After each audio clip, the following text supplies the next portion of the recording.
چنانچہ ابو بکر صدیق رضی اللہ تعالیٰ عنہ چکر لگاتے لگاتے ایک محلے میں جا نکلے. وہاں جا کے دیکھا ایک نوجوان ہے، غریب صحابی، نادار صحابی، مفلس صحابی، کافر کا غلام ہے، کالی کملی والے صلی اللہ علیہ وسلم کا کلمہ پڑھتا ہے. کافروں نے پکڑ کر گرم گرم ریت پہ اوندا کر کے لٹایا ہوا ہے، اور کئی کافر اس صحابی کی کمر پہ چڑھ کر لتاڑ رہے ہیں. السلام علیکم ورحمۃ اللہ وبرکاتہ. امید کرتے ہیں کہ آپ سبھی حضرات خیریت سے ہوں گے، اور دعا کرتے ہیں کہ اللہ تبارک و تعالی آپ تمام کو خیر و عافیت سے رکھے. میرے عزیز دوستو، میں پھر سے آپ حضرات کے سامنے حضرت مولانا قاری حنیف ملتانی رحمۃ اللہ علیہ کا بیان لے کر حاضر ہوا ہوں. موضوع ہے اسلام سے محبت کرنے والے کے حالات. بہت ہی زبردست بیان ہے، اس بیان کو پورا ضرور سنیں، انشاءاللہ العظیم ایمان تازہ ہو جائے گا. تو چلیے میں بھی سنتا ہوں اور آپ بھی میرے ساتھ سنیے.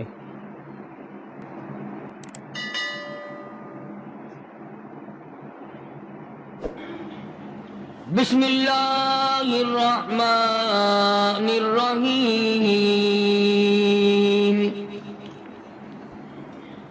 فَإِنْ آمَنُوا بِمِثْلِ مَا آمَنْتُمْ بِهِ فَقَدِ اهْتَدَوْا وَإِنْ تَوَلَّوْا فَإِنَّمَا هُمْ فِي شِقَاقٍ فَسَيَكْفِيكَهُمُ اللَّهُ وَهُوَ السَّمِيعُ الْعَلِيمُ. صبغة الله ومن أحسن من الله صبغة ونحن له عابدون. قل أتحاجوننا في الله وهو ربنا وربكم ولنا أعمالنا ولكم أعمالكم وَنَحْنُ لَهُ مُخْلِصُونَ. صدق اللہ مولانا العلی العظیم وبلغنا رسولہ النبی الکریم وَنَحْنُ عَلَى ذَلِكَ لَمِنَ الشَّاهِدِينَ وَالشَّاكِرِينَ وَالْحَمْدُ لِلَّهِ رَبِّ الْعَالَمِينَ. اللهم صل على محمد وعلى آل محمد كما صليت على إبراهيم وعلى آل إبراهيم إنك حميد مجيد. اللهم بارك على محمد وعلى آل محمد كما باركت على إبراهيم وعلى آل إبراهيم إنك حميد مجيد. جمعے میں شہنشاہ کائنات، مفخر موجودات، سید المرسلین حضرت محمد کریم صلی اللہ علیہ وسلم کا آخری وقت وفات رسول عرض کیا تھا. اس ضمن میں میں نے یہ بات سمجھانے کی کوشش کی تھی کہ صحابہ کرام رضوان اللہ تعالی علیہ مجمعین کی جماعت کو کتنا بڑا دھچکا لگا، کتنا بڑا دکھ پہنچا، کتنی بڑی تکلیف پہنچی کہ اس ذات کو قبر میں جاتے دیکھا جس کے دیدار کے لیے سب کچھ اپنا ختم کر دیا تھا.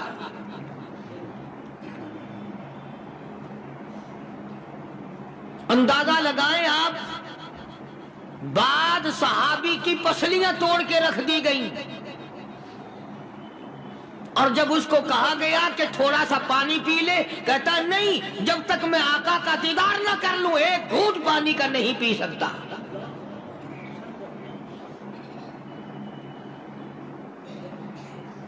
جناب ابو بکر صدیق رضی اللہ تعالی عنہ کو اتنی مار پڑی، تیسرے روز جا کے ہوش آیا.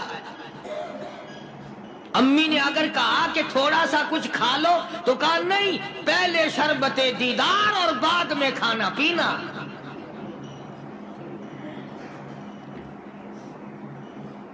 بے شمار صحابہ اکرام ہیں، اس لیے کہتا ہوں اندازہ لگا مدینہ منورہ میں کیا حال بنا ہوگا. سارے عرب میں، مسلمانوں میں، دینداروں میں، صحابہ کرام میں خبر پھیل گئی. کالی کملی والے نے اس دنیا کو جواب دے دیا اور یہ ثابت کر دیا آدم صفی اللہ نہ رہے، موسیٰ کلیم اللہ نہ رہے، اور ہم کیا رہیں گے جب رسول خدا نہ رہے. جب دنیا انہوں نے چھوڑ دی تو کون ہے جو یہاں بیٹھا رہے گا؟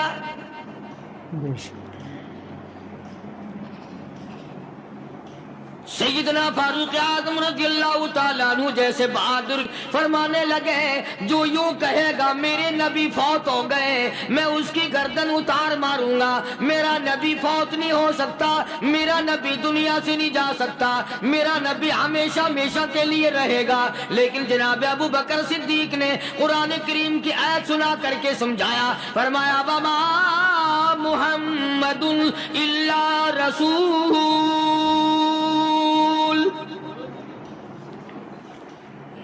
قد خلت من قبلہ الرسل. اور لوگوں ہر نبی آئے رخصت ہو گئے، ہر نبی آئے رخصت ہو گئے. دنیا نہ پائیدار جگہ ہے، عارضی زندگی، مستعار زندگی، نہ پائیدار زندگی، فانی زندگی ہر کوئی لے کے آتا ہے. جب جانے لگتا ہے تو پتہ بھی نہیں چلتا. اس لیے مجذوب کہتا کہ سونے چاندی کی چمک بس دیکھنے کی بات ہے، سونے چاندی کی چمک بس دیکھنے کی بات ہے. اور 4 دن کی چاندنی پھر اندھیری رات ہے، قبر میں ہمیشہ اندھیرا رہے گا.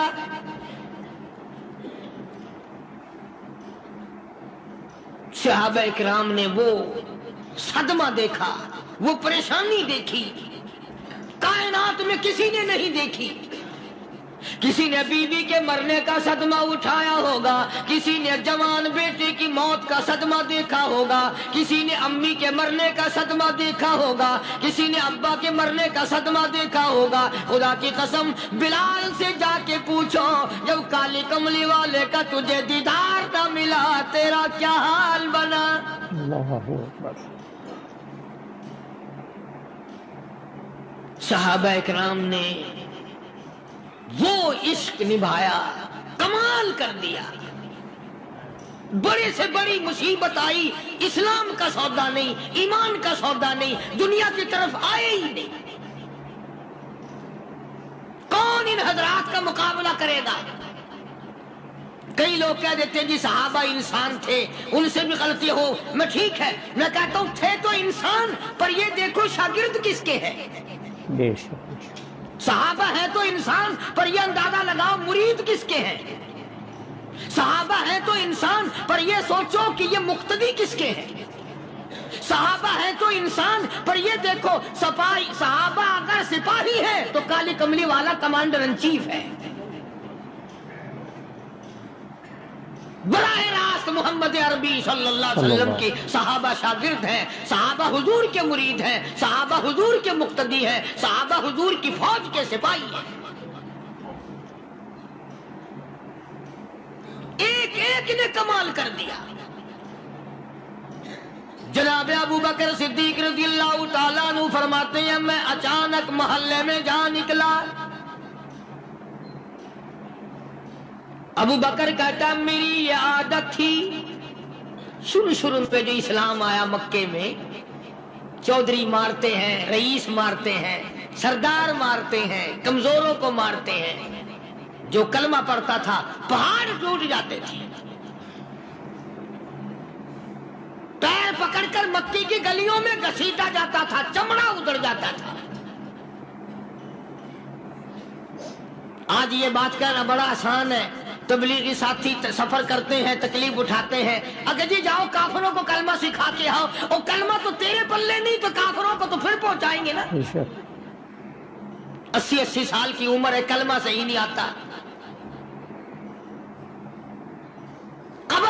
بالکل سر پہ ہے، موت سر پہ ہے، قبر سامنے ہے، پھر بھی کلمہ نہیں آتا۔ اور میں تو کئی مرتبہ کہا کرتا ہوں کہ یہ بھی فکر کیا کرو کہ اس نبی کی ذات پر تم درود پاک پڑھتے ہو صلی اللہ علیہ وسلم، جس کی ذات پہ خود خدا درود بھیجتا ہے، فرشتے بھیجتے ہیں، ہزاروں بار مشک و عنبر سے منہ دھو کر کے اگر درود پڑھو تو ڈرنا چاہیے بے ادبی نہ ہو جائے، تو غلط ہو درود پڑھتا ہے نبی کی ذات پہ۔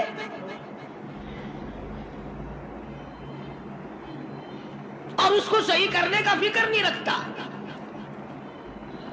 چنانچہ ابو بکر صدیق رضی اللہ تعالیٰ عنہ چکر لگاتے لگاتے ایک محلے میں جا نکلے، وہاں جا کے دیکھا ایک نوجوان ہے، غریب صحابی، نادار صحابی، مفلس صحابی، کافر کا غلام ہے، کالی کملی والے صلی اللہ علیہ وسلم کا کلمہ پڑھتا ہے، کافروں نے پکڑ کر گرم گرم ریت پہ اوندا کر کے لٹایا ہوا ہے، اور کئی کافر اس صحابی کی کمر پہ چڑھ کر لتاڑ رہے ہیں،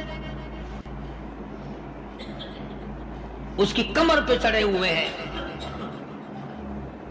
جناب ابو بکر صدیق رضی اللہ تعالیٰ عنہ فرماتے ہیں میں نے دور سے دیکھا، میں سمجھ گیا کوئی غریب آدمی ہے، جب میں قریب گیا فرماتے ہیں میری آنکھ نے دیکھا ابو فقیہ صحابی، میں نے پہچان لیا، کئی آدمیوں کے لتاڑنے کی وجہ سے، کئی آدمیوں کی کمر پہ چڑھ جانے کی وجہ سے ابو بکر کہتا ہے اتنی لمبی ابو فقیہ کی زبان باہر نکل آئی، منہ سے زبان باہر لٹکی ہوئی ہے، مار رہے ہیں کافر۔ جناب ابو بکر صدیق رضی اللہ تعالیٰ عنہ نے فرما دیا نہ مارو، اللہ کا بندہ ہے۔ وہ کہنے لگے بندہ تو اللہ کا ہوگا، غلام ہمارا، اور کلمہ اس نبی کا پڑھتا ہے، ہمارا غلام ہو کر کلمہ پڑھتا ہے، کیوں؟ جب تک جان سے نہ مر جائے گا ہم چھوڑیں گے نہیں، ہم اسے ختم کر کے دم لیں گے۔ اس نبی کا کلمہ پڑھتا ہے، ہمارے سامنے پڑھتا ہے۔ جناب ابو بکر صدیق رضی اللہ تعالیٰ عنہ نے منع کر دیا، منع کرنے میں اور زیادہ مچر گئے، اور زیادہ خرمستی کرنے لگے۔ ابو بکر فرماتے ہیں میں بالکل قریب کھڑا تھا، ظالموں نے ابو فقیہ کی پسلیوں پہ، کمر پہ چھلانگیں لگانی شروع کر دی۔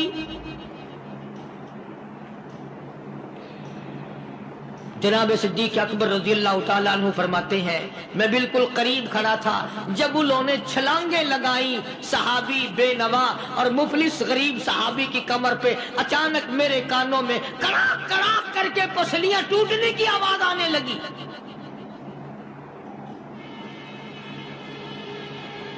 میرے سے برداشت نہ ہوا، میں برداشت نہ کر سکا۔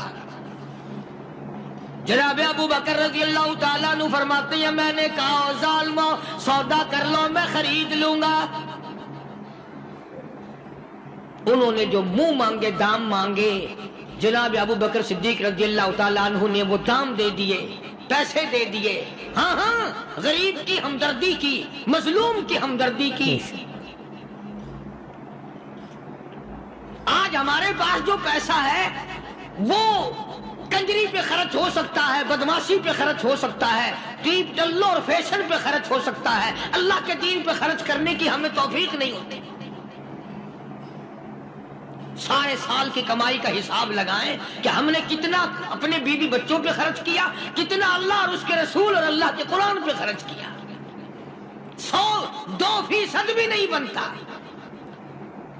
جناب ابو بکر رضی اللہ تعالیٰ عنہ نے ابو فقیہ رضی اللہ تعالیٰ عنہ کو خرید لیا، کافروں کے نیچے سے نکال لیا، کپڑے جھاڑے، زخموں پہ مرہم پٹی کی۔ ابو بکر دوڑے دوڑے پانی کا پیالہ لے آئے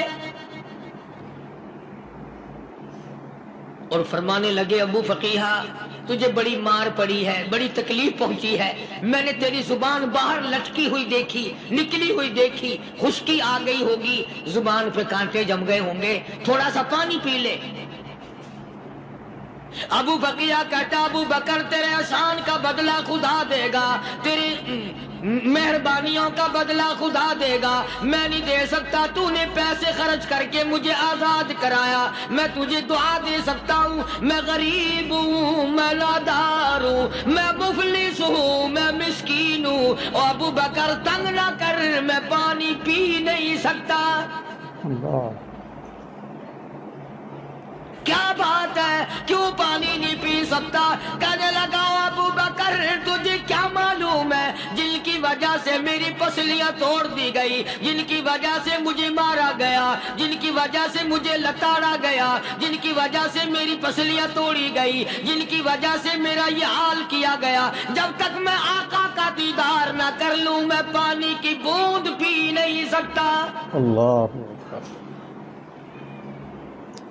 مجھے پہلے شربت دیدار پینا ہے، میں نے سرکار مدینہ صلی اللہ علیہ وسلم کی زیارت پہلے کروں گا، پانی بعد میں پیوں گا۔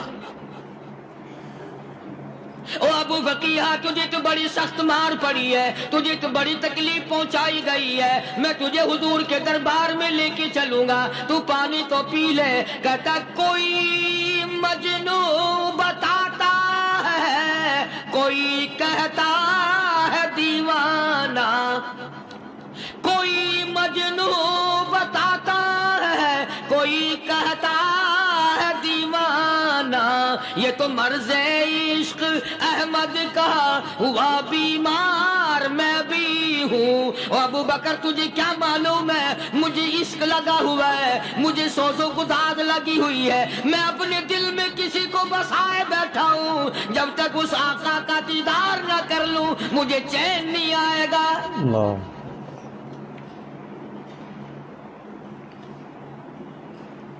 ہمیں عورتوں سے محبت ہے، ہمیں اولاد سے محبت ہے، ہمیں کوٹھی بنگلے سے پیار ہے، ہمیں روپے سے پیار ہے، ہمیں بڑی جاہ و حشم سے پیار ہے، اور خدا اور اس کے رسول سے پیار کرنے والے لوگ مدینے کے قبرستان میں سو گئے،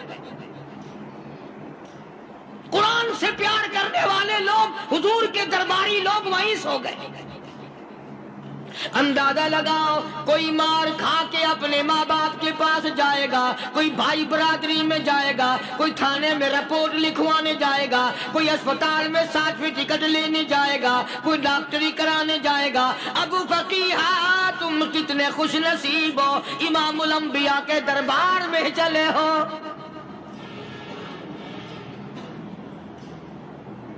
حضور اکرم سب کہہ دو صلی اللہ علیہ وسلم کے دربار میں ابو فقیہ کو لایا جا رہا ہے۔ علماء نے لکھا ہے کہ جب ابو فقیہ حضرت کے دربار میں پہنچے تو خبر تو پہلے تھی نا کہ بڑی مار پڑی ہے، رحمت کائنات نے اٹھ کر سینے سے لگا لیا، تشریف فرما ہوئے، فرمایا ابو فقیہ جی حضور میں نے سنا ہے تو نے پانی نہیں پیا، اتنی مار پڑی تیری پسلیاں توڑ دی گئی، تیری کمر پہ چھلانگیں لگائی گئی، تجھے گرم گرم لیٹ پہ لٹایا گیا، تیری زبان باہر نکل آئی، اور میں نے سنا ہے تو نے پانی نہیں پیا۔ کہتا ہے آقا ہاں نہیں پیا۔ فرمایا کیوں نہیں پیا؟ کہتا ہے آقا میں اس وقت پانی پیتا میرے منہ میں صرف پانی جاتا، اب پیوں گا ہاتھ تیرا ہوگا منہ میرا ہوگا، پانی میرے منہ میں جائے گا، مجھے حوض کوثر کا مزہ یہی آ جائے گا، سبحان اللہ، مجھے لطف آئے گا محمد عربی صلی اللہ علیہ وسلم کے ہاتھ سے پانی پینے کا۔ علماء نے لکھا ہے کہ حضرت نے جب اپنے رحمت والے ہاتھ سے ہاں وہ انگلی چاند کو اشارہ کیا، جگر پھنس کر ٹکڑے ہو گئے، وہ انگلی اشارہ کیا سورج واپس ہو گیا، وہ انگلی درخت اپنی جڑیں چھوڑ کر پیغمبر کے قدموں میں آ گئے، وہ انگلی جن میں کنکر پہاڑ کے لیے تو کلمہ پڑھنا شروع کر دیا، وہ انگلی اونٹ کی طرف کی تو بول پڑا، وہ انگلی چڑیاں سامنے آئی تو انہوں نے شکایت کر دی، وہ انگلی جن کو دیکھ کر کے بیت اللہ پھر گیا۔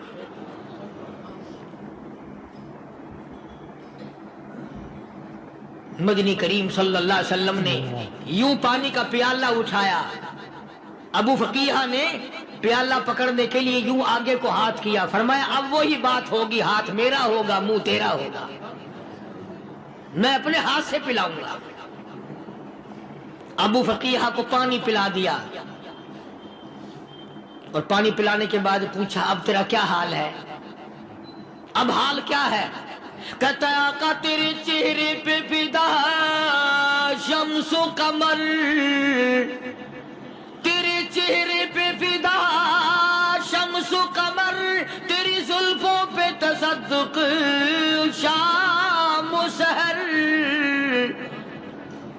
تیرے چہرے پہ فدا شمس و قمر، تیری زلفوں پہ تصدق شام و سحر، رخسار پہ ٹھہرے کس کی نظر، تیری باقی ادا کا کیا کہنا، اور کالی کملی والے تیری زیارت ہوئی سارے دکھ بھول گیا، میرے سارے غم ٹل گئے، میرے سارے دکھ دور ہو گئے، میری ساری پریشانی دور ہو گئی، اور میں تو اب مزے میں ہوں۔ جناب ابو بکر صدیق رضی اللہ تعالیٰ عنہ نے مال خرچ کیا، صحابہ کرام کی جانیں بچائیں۔ قیامت کا دن ہوگا، ساری کائنات کی پیشی ہوگی، اللہ پاک پوچھے گا تو دنیا میں کیا کرتا تھا؟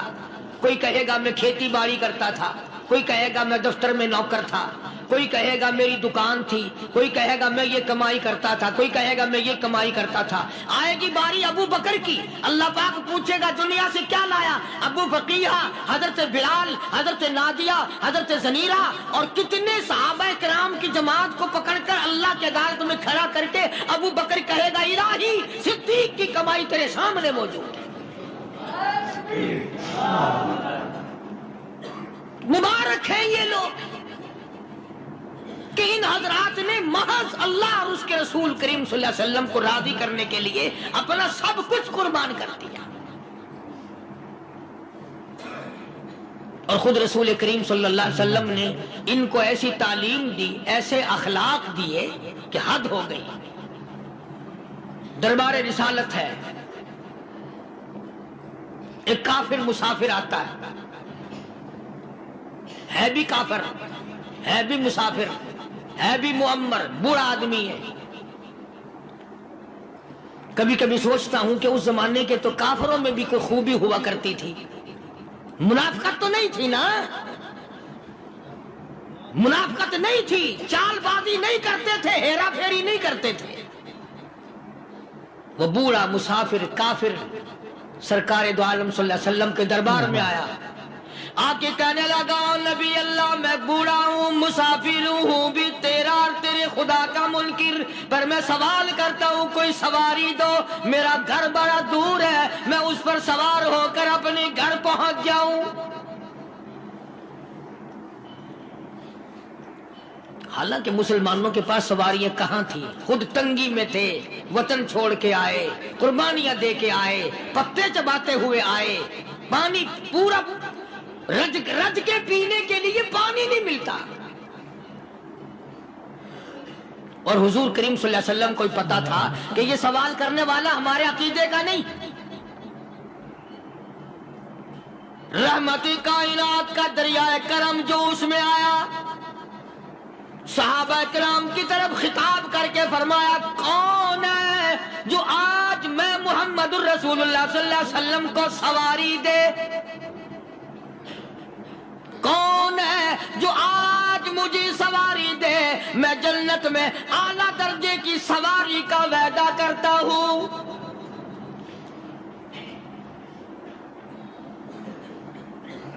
حضرت عبادہ بن ثابت رضی اللہ تعالیٰ عنہ صحابے اٹھے اور اپنی ڈاچی، اپنی اونٹنی حضور کے ہاتھ میں پکڑا دی، اور حضور نے اس مسافر کو دے دی کہ لے بھائی سواری تجھے مل گئی۔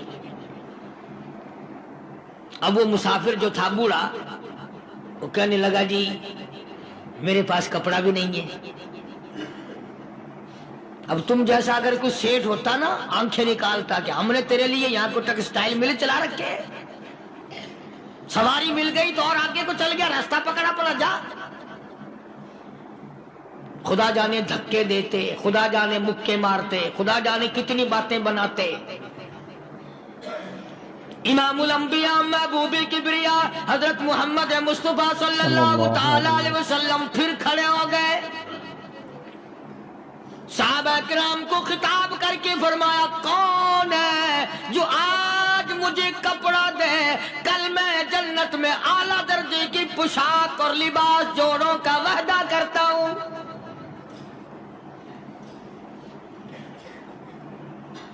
ایک صحابی نے اپنا کپڑا اتار کر حضور کے ہاتھ میں دے دیا صلی اللہ علیہ وسلم، یعنی ان کو کتنا یقین ہے حضور کی زبان پہ۔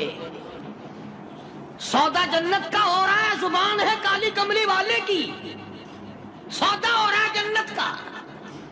اور آج تمہیں سارا قرآن سنا دو، اس سنانے والے کا بھی ڈلا تھے، سننے والے مولوی کہتے رہتے ہیں یار کوئی بات نہیں، جنت کس نے دیکھی ہے؟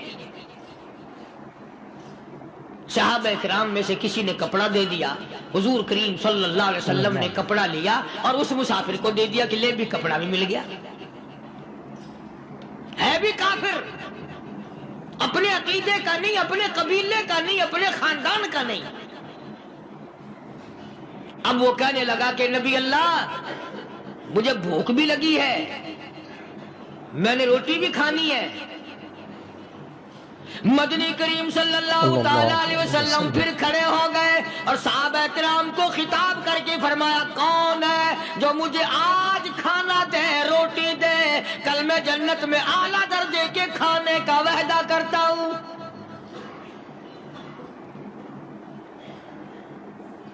اس سوال کا جواب پورے مجمع میں سے نہ ملا۔ یوں لکھا علماء نے 300 صحابہ کا مجمع بیٹھا ہوا تھا۔ فاقہ ہو 300 صحابہ کا بھی فاقہ، کالی کملی والے کا بھی فاقہ۔ 3 دن سے کچھ نہیں کھایا، کچھ نہیں ملا، کوئی جواب نہ ملا۔ صحابہ کرام کی جماعت خاموش رہ گئی۔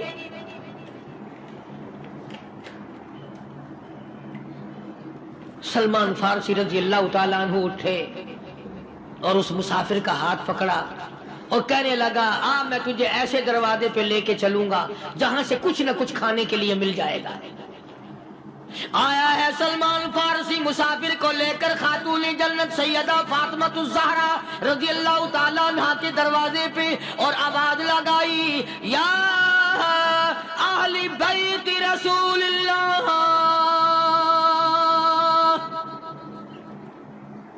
انطعموا فی سبیل اللہ۔ او نبی کی لخت جگر، نبی کی نوری نظر اور نبی کے جگر کے ٹکڑے اور کالی کملی والے کی بیٹی اے فاطمہ، ایک آدمی بھوکا ہے، کھانا کھلانا ہے، اس کے لیے کھانا بھیجو۔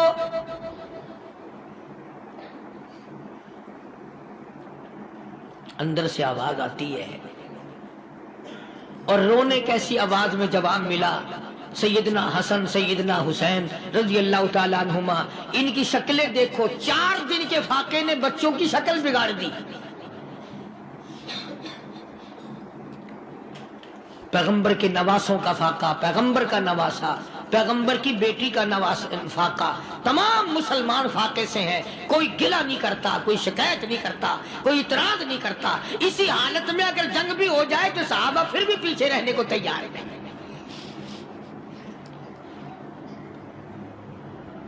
جب اندر سے یہ جواب ملا کہ تمہارا تو 3 دن کا فاقہ ہے، فاطمہ کہتی ہے میرا اور میرے بچوں کا 4 دن کا فاقہ ہے، تو سلمان فارسی اس مسافر کو لے کے واپس ہونے لگا۔ اندر سے آواز آتی ہے خالی نہ جاؤ، میرے سر کی چادر لے جاؤ، یہ لے جا کر یہودی کے پاس گروی رکھ دو، گہنا رکھ دو، غلہ لے آؤ، میں پیس پکا کے کھلا کے بھیجوں گی۔ سبحان اللہ۔ کہاں آج ایسے سخی عورت ہیں، کہاں ایسے سخی مرد ہیں؟ مسافر کو کون کھلائے، دین پر خرچ کون کرے؟ کسی طالب علموں کو، آپ میں سے اکثریت ایسے لوگوں کی ہے جنہوں نے ساری عمر میں، سارے سال میں کبھی ایک قرآن پڑھنے والے طالب علم کو روٹی نہیں کھلائی۔ اور پھر یہ کبھی نہیں سوچا کہ میں آخر کما رہا ہوں تو کیا کر رہا ہوں. بس شیطان یوں کہہ دیتا ہے یہ تو بڑے بڑے امیروں کا کام ہے، تو غریب آدمی ہے، تیرے بس کا یہ کہاں کام ہے؟ یہ تو بڑے بڑے امیروں کا کام ہے طالب علموں کو مسافروں کو کھانا کھلانا. کل قیامت میں اگر اللہ نے یہ فرما دیا کہ جنت تو میں نے امیروں کے لیے بنائی ہے، تو مزدور ہے، بھاگ یہاں سے، پھر کیا بنے گا؟ مولانا مظفر حسین صاحب کاندھلی، سب کہہ دو رحمت اللہ علیہ، بہت بڑے بزرگ گزرے ہیں، ہمارے اکابر میں سے ہیں. کاندھلا ایک قصبہ ہے جس نے بڑے بڑے ولی پیدا کیے ہیں. مولانا مظفر حسین صاحب کاندھلی، مولانا الہی بخش صاحب کاندھلی، مولانا محمد زکریا صاحب شیخ الحدیث رحمت اللہ علیہ کاندھلے کے، مولانا محمد الیاس صاحب دیلوی رحمت اللہ علیہ امیر تبلیغی جماعت کے ایجاد کرنے والے، شروع فرمانے والے، یہ بھی کاندھلے کے ہیں. تو یہ سارے بزرگ اس قصبہ کاندھلے کے ہیں.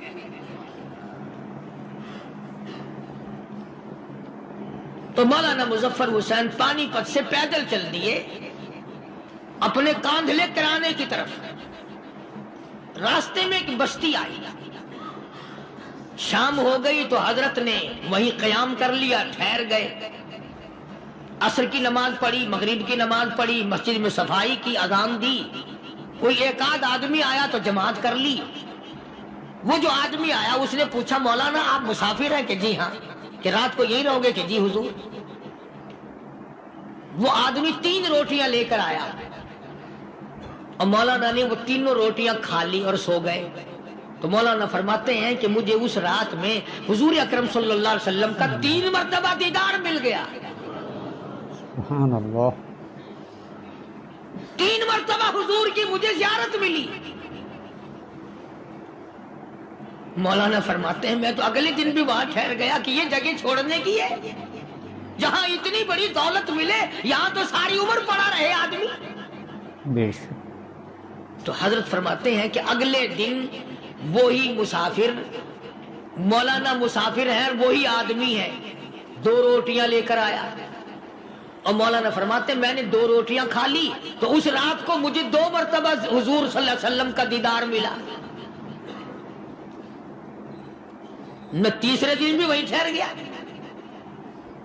تیسرے دن شام کو وہی آدمی 1 روٹی لے کر آیا اور میں نے وہ روٹی کھا لی تو اس رات کو حضور کریم صلی اللہ علیہ وسلم کی 1 مرتبہ زیارت ہوئی، 1 مرتبہ دیدار ملا. تو مولانا فرماتے ہیں میری سمجھ میں یہ بات بیٹھ گئی کہ یہ نہ تو جگہ کی برکت نہ بستی کی برکت، یہ تو اس کی روٹیوں کی برکت ہے. 3 کھائی تو 3 مرتبہ دیدار ہوا، 2 کھائی تو 2 مرتبہ دیدار ہوا، 1 کھائی تو 1 مرتبہ. یہ تو اس کی روٹی کی کرامت ہے.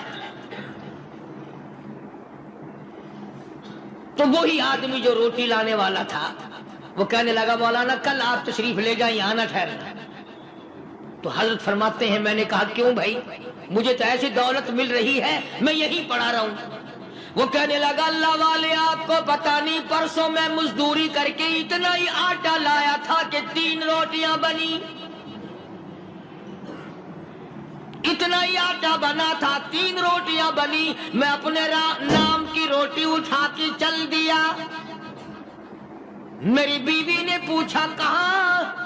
میں نے بتایا مسجد میں ایک اللہ والا مسافر ہے. وہ کہنے لگی میں بھی فاقہ کر لوں گی، میرے نام کی روٹی بھی اس مسافر کے لیے لے جا. کہتا ہے میں نے دونوں اٹھا لی. تیسری روٹی ایک بچہ ہمارا اس کے لیے چھوڑ دی. وہ بچہ کہنے لگا اچھا ماں باپ جنت میں جائیں، بیٹا کدھر رہے گا؟ میں بھی فاقہ کروں گا، میرے نام کی بھی لے جا. اللہ اکبر. میں نے 3 روٹیاں لا دی اور اگلے دن جو میں نے مزدوری کی اس کی 3 روٹیاں بنی. بچے کی حالت خراب ہو گئی تھی، اس کو دے آیا. ہم نے میاں بیوی نے چوتھے دن بھی فاقہ کر لیا اور آج بیوی کی حالت بھی خراب ہو گئی تھی. آج صرف اپنی لایا ہوں. مولانا اس لیے عرض کر دیا کبھی کل میرا پیر نہ پھسل جائے، ایسا نہ ہو میرا قدم ڈگمگا جائے، ایسا نہ ہو بھوک کا مارا میں کچھ اور کر بیٹھوں، اس لیے عرض کر دیا کل آپ تشریف لے جائیں. عرض میں یہ کر رہا تھا کہ کسی زمانے میں دوسرے کی خیر خواہی کے لیے لوگ سب کچھ کر گزرتے تھے. حضرت محمد الرسول اللہ صلی اللہ تعالی علیہ وسلم کے پاس جنگ بدر کے قیدی آئے تھے کافر، اسلام کے دشمن، دین کے دشمن، قرآن کے دشمن، ایمان کے دشمن. مگر صحابہ کرام کو فرمایا یہ میرے مہمان ہیں. حضور نے فرما دیا صلی اللہ علیہ وسلم. ایک صحابی جو ایک مہمان کو لے گیا، حضور کے مہمان کو، تھے جنگی قیدی. علماء کرام نے لکھا صحابی کے گھر میں کھانا تھوڑا تھا، اس کافر کو تو کھانا دے دیا، آپ اس کے پاس بیٹھ کر درخت کے پتے چبا لیے. دوسرا دن آیا پھر ایسا ہی کیا، اس حضور کے مہمان جنگ بدر کے قیدی کافر کو کھانا کھلایا، خود درخت کے پتے چبا لیے. تیسرا دن آیا وہ جنگی کافر کہنے لگا، قیدی کہنے لگا آج پہلے کلمہ پڑھا پھر روٹی کھلا. میں پہلے مسلمان بنتا ہوں اس کے بعد میں کھانا کھاؤں گا. ارے تم اتنے اپنے اوپر دوسرے کو ترجیح دیتے ہو کہ ہم کافر بھی ہیں، تمہیں مارنے والے تمہیں مارنے آئے تھے، اور تمہارا حال یہ کر دیا کالی کملی والے نے کہ خود پتے چباتے ہو، دشمن کو کھانا کھلاتے ہو، خود درختوں کے پتے چبا رہے ہو. محمد صلی اللہ علیہ وسلم نے تمہیں اتنا اونچا بنا دیا، نگاہ نبوت نے تمہیں ایسا رنگ دیا، اور نبی کے دروازے نے تمہیں وہ دیا کہ قیامت آ سکتی ہے مگر صحابہ تمہاری دولت نہیں چھین سکتے. تو فاطمہ الزہرا رضی اللہ تعالی عنہا نے سر کی چادر اتار کر دے دی سلمان فارسی کو کہ یہ لے جا یہودی کے پاس جا کے گروی رکھ دے، دانا غلہ لے آ، میں پیس پکا کے کھلا کے بھیجوں گی. سلمان فارسی کہتے ہیں رضی اللہ تعالی عنہ کہ ہم چادر لے کر کے یہودی کے پاس گئے اور یہودی کو سارا قصہ بتایا. اس یہودی نے چادر لے کر رکھ لی اور غلہ تولنے لگا دینے کے لیے، تو رو رہا تھا. ہم نے پوچھا تجھے کیا ہوا، تو کیوں رویا؟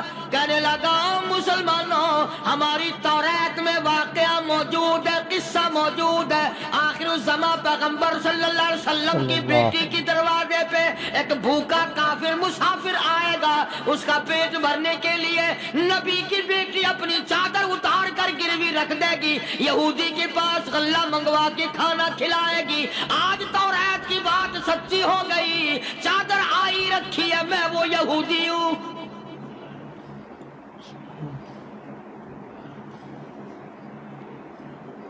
اور غلہ تول کر دے دیا. سلمان فارسی کہتے ہیں یہودی میری ساتھ ساتھ چل دیا.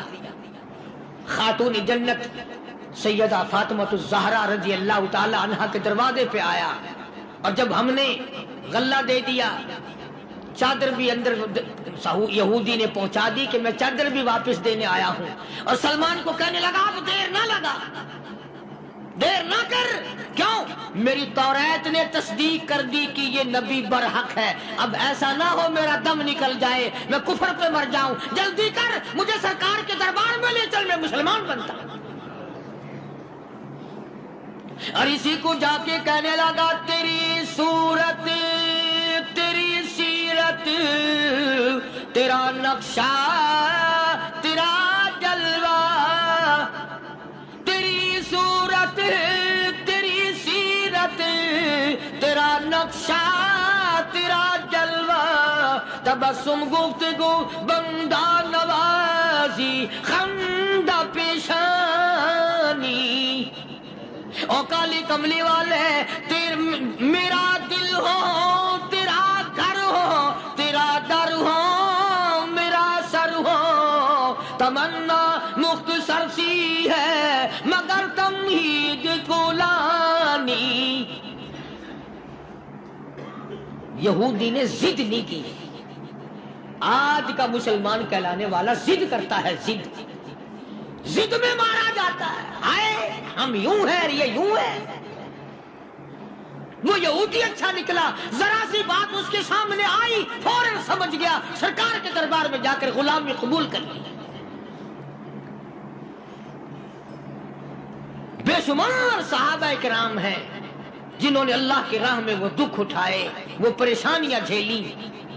اللہ غنی، مکہ مکرمہ میں سیدنا ابو جندل رضی اللہ تعالی عنہ صحابی ہے، ایمان قبول کر لیا، کلمہ پڑھ بیٹھا، بس کافروں کے لیے مشغلہ بن گیا، تماشا بن گیا، روزانہ مارتے ہیں۔ اندازہ لگاؤ مسلمانوں، ملتان کے رہنے والوں، سارا مکہ مارنے والا ایک ابو جندل مار کھانے والا۔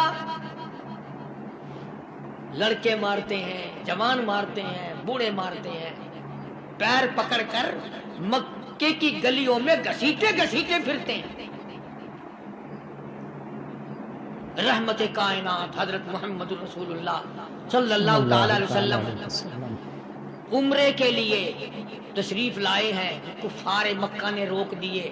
حدیبیہ میں مکے سے 6 میل پر حضور صلی اللہ علیہ وسلم تشریف فرما ہیں، صحابہ کرام کی فوج ہے، لشکر ہے، سرکار دو عالم ہے صلی اللہ علیہ وسلم۔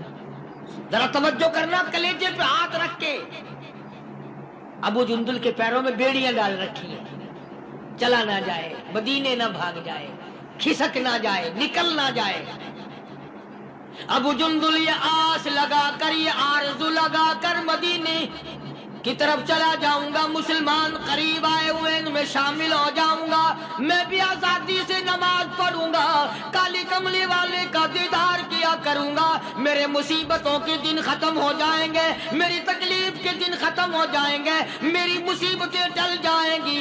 گرتا پڑتا پہاڑوں کے اوپر سے چڑھتا اترتا بڑی مشکل سے حضور کے دربار میں پہنچا۔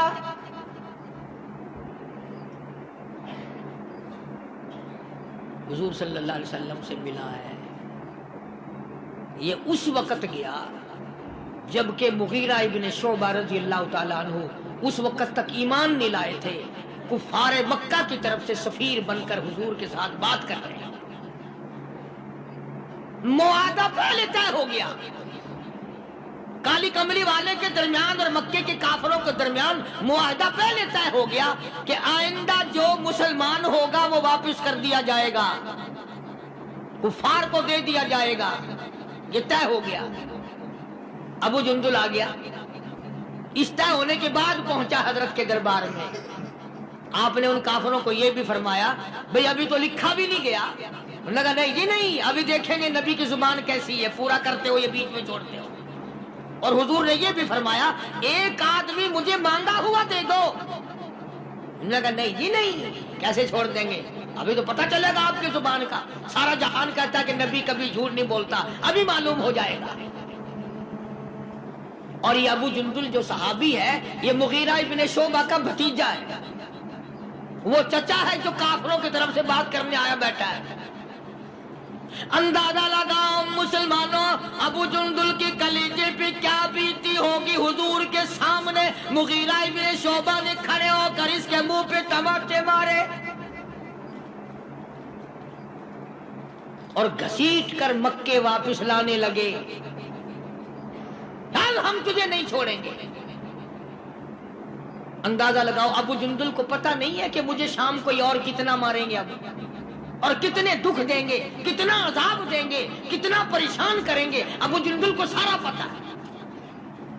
چچا اور دوسرے کافریوں گھسیٹ کر لے جا رہے ہیں، کھینچ کر لے جا رہے ہیں، اور مڑ مڑ کے یوں حضور کی طرف دیکھتا جاتا ہے۔ ابو جندل کہنے لگا، او کالی کملی والے، میری خیر ہے، میرا اللہ مالک ہے، میرا جو حال بنے وہ بن جائے، میرا چمڑا ادھیڑیں گے ادھر جائے، میرا قیمہ بنائیں گے بن جائے، میری بوٹیاں اڑائیں گے اڑ جائے، پر کالی کملی والے اتنا تو بتا دے، آپ تو مجھ سے راضی ہے۔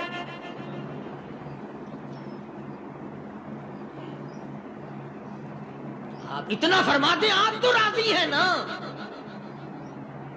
فرمایا ابو جندل میں راضی، میرا خدا راضی۔ کہتا پرواہ نہیں، تو راضی رہ، میرا کچھ بن جائے۔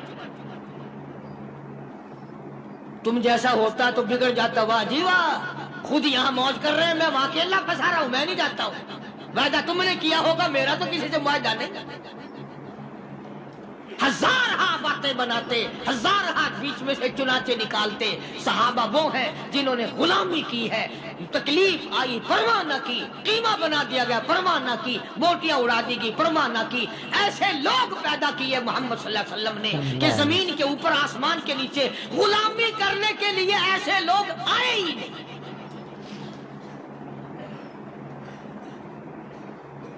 تبھی تو ہم مسلمانوں کا یہ عقیدہ ہے کہ ایک طرف 1 کروڑ ولی، 1 لاکھ قطب اور ابدال اور غوث، عالم اور قاری اور حافظ اور پیر اور فقیر اور درویش کروڑوں جمع کر دو، خدا کی قسم بلال کے پیروں سے اڑی ہوئی خاک کا مقابلہ نہیں کر سکتے۔ تمہیں کیا معلوم ہے کہ خداوند عالم نے ان کو کتنا نوازا، کتنی عظمت دی ہے؟ تو فرمایا صبغۃ اللہ کا چڑھایا ہوا رنگ ہے، وَمَنْ أَحْسَنُ مِنَ اللَّهِ صِبْغَةً وَنَحْنُ لَهُ عَابِدُونَ۔ کون اللہ کے چڑھائے ہوئے رنگ کو اتار سکتا ہے؟ اور جو نشہ خدا چڑھا دے اسے کون اتارے؟ جو خدا کا رنگ ہو اسے کون اتار سکتا ہے؟ یہ جان جا سکتی ہے پر خدا کا چڑھایا ہوا رنگ اور نشہ اتر نہیں سکتا۔ بے شک بے شک۔ قرآن گواہ ہے، مصطفیٰ کریم کا فرمان گواہ ہے، یہ زمین و آسمان گواہ ہے کہ محمد صلی اللہ علیہ وسلم کے غلاموں نے اتنی اطاعت کی، اتنی فرما برداری کی کہ حد کر دی، دنیا اس کی مثال نہیں قائم کر سکتی۔ مسجد میں جماعت آئی ہوئی ہے، اس کا قیام صبح تک رہے گا۔ علاقے کے دوستوں کو، لوگوں کو چاہیے کہ وہ جتنا وقت بھی ان کے ساتھ خرچ کر سکے اس سے گریز نہ کرو۔ نہ جانے قبر کے جانے میں 1 دن ہے یا مہینہ ہے یا سال ہے، اس زندگی میں سے اگر 2-4 گھنٹے اللہ کی راہ میں لگ گئے تو بہت ممکن ہے کہ یہی گھڑیاں نجات کے لیے ذریعہ بن جائیں۔ اللہ تبارک و تعالی مجھے اور آپ کو عمل کی توفیق عطا فرمائے۔ باقی ایک بات اور مجھے عرض کرنی ہے، آج چونکہ وہ 19 تاریخ قریب آ گئی، بھائی سن 46 میں جب الیکشن ہوا تو ہمارے بڑوں نے اس وقت بھی اسلام کے نام پر ووٹ دیا اور وطن سے بے وطن ہوئے، اجڑے اور آج تک صحیح معنوں میں سیٹ نہیں ہوئے۔ جس نے بھی اسلام کا نام لیا ہم تو اس کے ساتھ لگے اور لگنا چاہیے۔ چنانچہ صدر مملکت صدر محمد ضیاء الحق نے اسلام کا نام لیا ہے، اسلام کا وعدہ فرمایا ہے، محمدی نظام کا وعدہ فرمایا ہے۔ تھوڑی دیر کے لیے اگر وہ نہیں کرے گا تو ہمارا کیا لے گا؟ وہ اپنا بگاڑے گا، ہمارا تو بنتا ہے نا۔ ہم سب کو مل کر بڑی کوشش کے ساتھ اسلام کے حق میں اور ہاں کے ووٹ ڈالنے چاہیے۔ شاید تم میں سے کچھ لوگ یہ سوچ رہے ہوں گے کہ شاید کوئی رات آیا ہوگا، کوئی قاری حنیف کو پیسے ویسے پکڑا گیا ہوگا۔ میں تو ایسی حیثیت کا آدمی ہوں کہ صدر ضیاء الحق سے لے کر کمیٹی کے بھنگی تک میری کسی سے یاری ہی نہیں۔ مجھے سب جانتے ہیں، میں کسی کو نہیں پہچانتا ہوں۔ میں ان کی غلامی کیوں کروں؟ میں اس کی نہ کروں جو ان کو بھی کھلاتا ہے اور پلاتا ہے۔ میں تو رات کو بھی دن کو بھی اسی کے دربار میں جھولی پھیلاتا ہوں، اسی کا بندہ ہوں، اسی کا محتاج ہوں، اسی کے دروازے کا فقیر ہوں۔ باقی بہرحال اسلام کا نام لیا ہے اور ہمیں امید ہے، نماز پڑھتا ہے۔ قائد اعظم محمد علی جناح سے لے کر آج تک ایسا صدر بادشاہ کوئی آیا ہی نہیں پاکستان کا جو نمازی ہو۔ دوسرے نمبر پر شراب نہیں پیتا، تیسرے نمبر پر کنجریوں سے بدماشی نہیں کرتا۔ اور حضرت عمر تمہارے لیے قبر سے نکال کے کہاں سے لا کے دیں ہم؟ رہی بات یہ کہ رشوت بہت ہے، گنڈا گردی بہت ہے، بھئی وہ ہم کر رہے ہیں نا، یہ آپ کے مشینری کر رہی ہے، ضیاء الحق تو نہیں کرتا۔ تو اس لیے اللہ تبارک و تعالی توفیق دے اس کو بھی، ہم مسلمانوں کو بھی، ہماری اولاد کو بھی، کہ ہم مرتے وقت حضور صلی اللہ علیہ وسلم کے مکمل غلام بن کے مریں، حضور کے لائے ہوئے دستور کے غلام بن کے مریں، اسلام کے مطابق ہمارا دفن کفن ہو اور اسلام کے مطابق ہماری زندگی بسر ہو۔ لہذا آپ حضرات کوشش کر کے ووٹ ڈالنے کے لیے جانا۔ ہماری ایک عادت ہے کہ جب تک آپس میں قریب کا کوئی مقابلے میں نہ کھڑا ہو اس وقت تک نہیں جاتے۔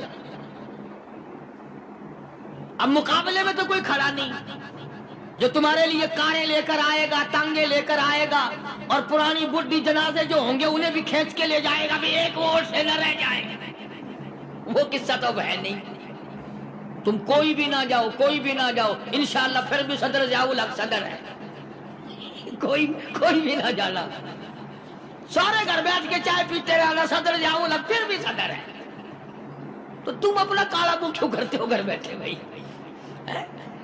اس لیے اسلام کا نام، ہم صدر ضیاء الحق کو ووٹ نہیں دیتے، ہم تو جو اسلام کا نام لے گا ہم تو اس کی غلامی کریں گے، جو محمدی نظام کا نام لے گا ہم تو اس کی غلامی کریں گے۔ اللہ تعالیٰ سارے ملک کی حفاظت فرمائے اور عالم اسلام کی حفاظت فرمائے۔ وآخر دعوانا الحمدللہ رب العالمین۔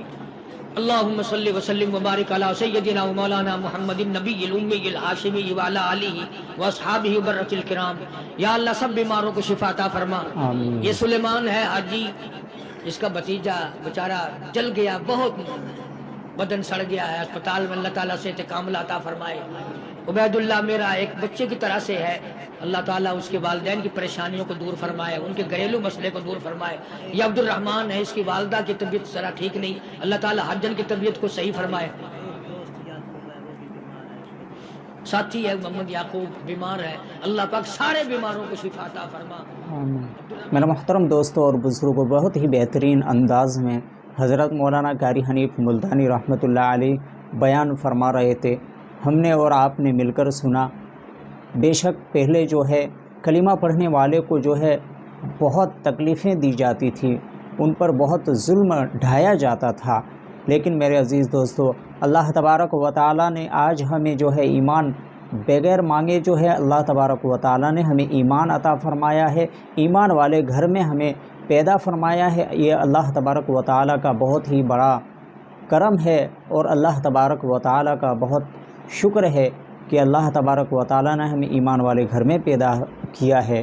تو میرے عزیز دوستو ہم اپنی ایمان کی قدر کریں، اور آخر میں دعا کرتے ہیں کہ اللہ تبارک و تعالی حضرت مولانا قاری حنیف ملتانی رحمۃ اللہ علیہ کی بال بال مغفرت فرمائے، اور ان کے قبر کو نور سے منور عطا فرمائے، اور ان کو جنت الفردوس میں اعلیٰ سے اعلیٰ مقام عطا فرمائے۔